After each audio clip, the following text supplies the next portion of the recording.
Okay. Oh my God. I had to type a whole bunch of stuff just to start the video. I thought I'd just click start and it would start. Today I'm going to talk about money. Money, money, money, money, money, money, money, money, money. Make that hound. You know that song from Cabaret? Touching movie. You got to watch it. It's about Nazis doing terrible things, something that could never happen nowadays. I want to talk about money and I want to totally promote socialism. And I don't know. So, anyway, this is supposed to be the second of 30 videos that I do daily. And stay tuned to see if I do this. I'm not sure I can do such a nice long marathon of videos, but I just want to talk about the fact that there's nothing wrong with just giving poor people the money they need to have. You do it through taxes, you tax everybody. You especially start taxing the very, very wealthy because they're getting more than just loopholes. They're getting tax breaks written into laws. And we make them pay. They have so much freaking money, they do not actually know what to do with it. And you can tell that they're no different than the average moron walking on the street. Luck and being born in a wealthy family is one of the best ways to be successful. It's one of the, I think the highest correlates. Luck doesn't correlate with anything, but you know what I mean. So, dang, I might be out of steam already. Here's what happens: you send all the money to the bottom. If they're bad with their money, then they're just going to put the money back into the economy. If they're going to spend it on drugs, then they're just going to put it back into the economy. If they're going to blow it on hookers, they're just going to send it back to the economy, and it will trickle up to those people who are very, very good at getting the government to give them money, even though they're already extremely wealthy. So here's the thing: the government is giving money to the wealthy people, and you've heard this: welfare for the rich. A compassionate do is our feelings and some of the automatic thoughts that are going in our minds. And if we pause some of the well thought out strategies that we can create if we pause. So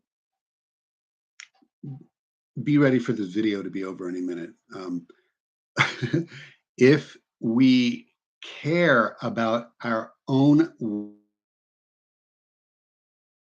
well being, once we have something called sufficiency economically, we should I'm saying that the wealthy should be lobbying for the same thing I'm lobbying for, basically a maximum wage.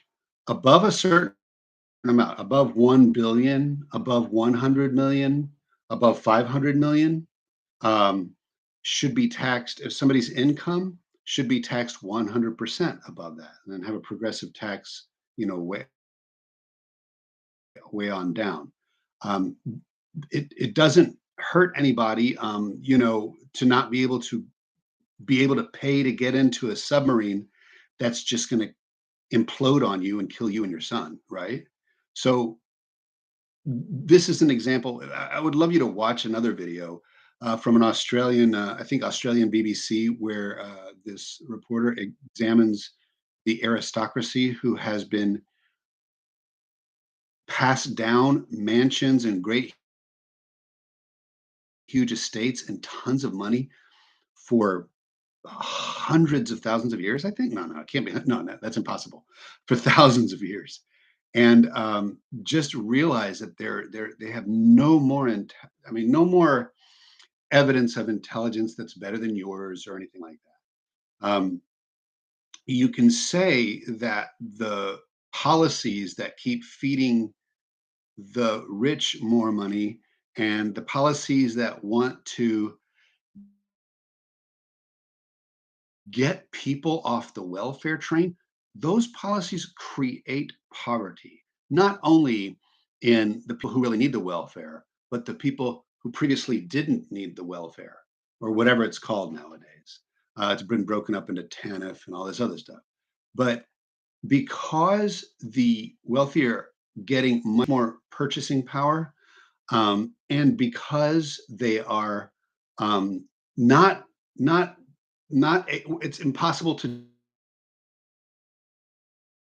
discipline them because they can buy their way out of almost anything, right? And they can get into political positions and they can put people into positions, political positions. Despite what we're seeing, it's the very wealthy who get put into our federal politics, or it's people who are very good at getting into federal politics, political positions, so that they can play the game of getting filthy rich off doing giveaways to people who are already filthy rich. Try to imagine what $1 billion is and then realize that there are multi-billionaires. All right. So they are no better at strategizing, at creating businesses or anything like that. And it's just that it's harder for anyone that's not wealthy to get up off the ground. People making $100,000 a year are going to have trouble making ends meet in some ways. Okay. So, I mean, I'm not like, pity the people that make $100,000 a year. Even people who've got, $100,000 in the bank or more, are having trouble making ends meet. You know that in Florida, like in this rural area I live in, they have houses that are going for, or they're trying to get $500,000 for the houses that they just built. Some of them cost more just because their ceilings higher, which is just going to cost you in electricity. And there are going to be people who have enough money to do that, and some people that don't, that are going to mortgage their buns off. And it's just going to hurt people. Okay, but the second point I was going to make about people not being rational once they're billionaires or before they're billionaires is that when you get $1 billion, when you get, if anybody has $10 billion, I forget what people's worth is. Um, if your estate is a certain amount, you will not feel the satisfaction. You will wonder why this thing isn't happening fast enough and this thing isn't happening fast enough, or how come everybody's not always inviting me to dinner, or how come family members are constantly asking for money. All the same troubles you have. Well, no, that's not true. You'll have a lot of troubles after you become a multi-billionaire, and so will I. So I'm not working to become a billionaire. I'm working to get enough money that when I'm too old to take care of myself, I can possibly afford care. I make okay money. And we have very good savings, but that's not nowadays necessarily enough to simply get good elder care when you're done. That stuff is expensive. So when you're thinking about retiring and being able to go to Europe and all that stuff, and you actually budget that out, and you're making enough money to do that, go ahead and add on elder care and see if you've got enough money. Now there are people out there that, again, have the millions and billions, multimillionaires, multi-billionaires, and yeah, they're going to be able to afford a lot of stuff for the meanwhile. But inflation comes from the top.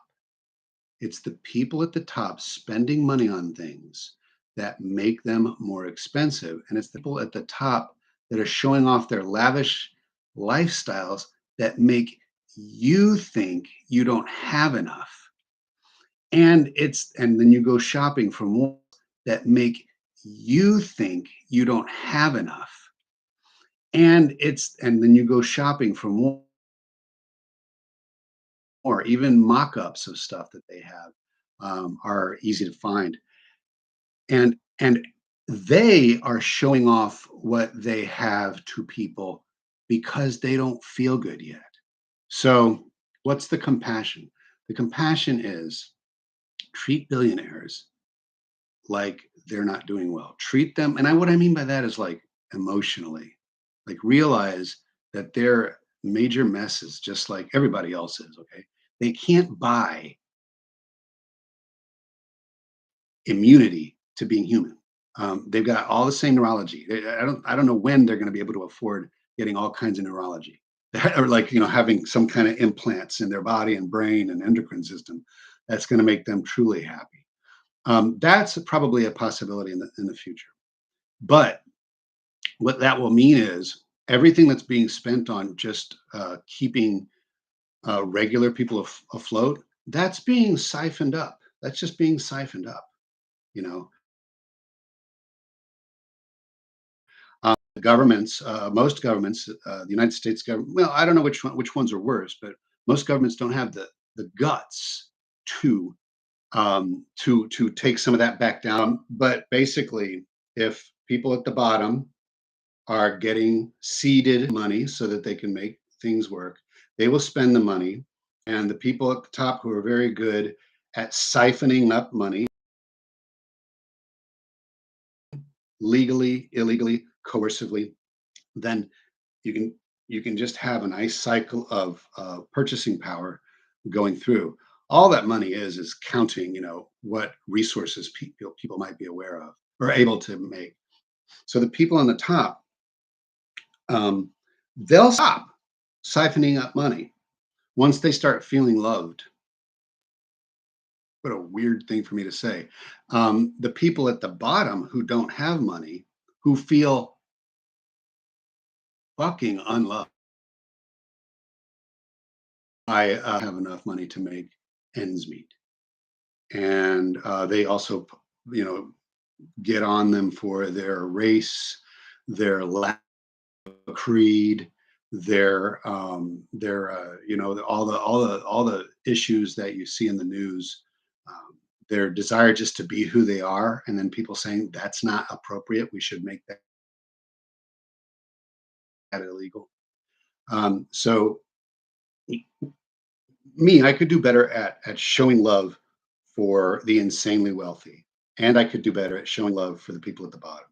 The reason governments do not have the guts to tax the rich is because not enough of us are voting for the kind of people who will do that.